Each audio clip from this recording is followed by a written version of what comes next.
APEC. हाँ बोलो। Please मुझे बताओ कि इतनी सुबह सुबह क्यों आए हैं यहाँ आखिर? क्योंकि यहाँ मैं क्लियर सोच सकती हूँ, यहाँ दिमाग खूब काम करता है। पता तो चले हमें बात करनी क्या है। कुछ नहीं, बस सोचने आए हैं यहाँ। अच्छा ठीक है, चलो बताओ क्या प्रॉब्लम है, सुन रहा हूँ मैं। करीम और टुअल हैं? ऑफिस में क्या चक्कर है उनका? क्या मुश्किल सवाल पूछ लिया? समझ में नहीं आई तुम्हारी ये बात?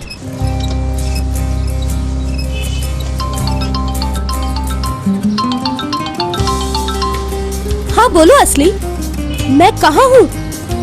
दरअसल ऑफिस जा रही हूँ मैं, रास्ते में हूँ, वॉक कर रही हूँ। हाँ। अच्छा, वॉक कर रही हो? अकेली हो इस वक्त? हाँ अकेली हूँ। खैरियत, क्या हो गया?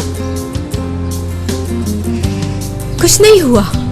क्या कहने भाई, वॉक हो रही है। वक्त मिले तो मुझे कॉल कर लेना। हाँ कर लूंगी, शाम को फ्री होके करूंगी। Bye bye.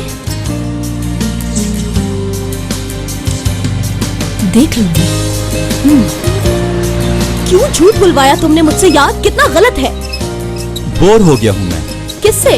यही फ्रेंड वाले मामले से। यार एपेक, खुद सोचो, ज्यादा नहीं हो गया ये सब कुछ? क्या? जिससे प्यार करते हो उसे कब तक फ्रेंड कह सकते हैं?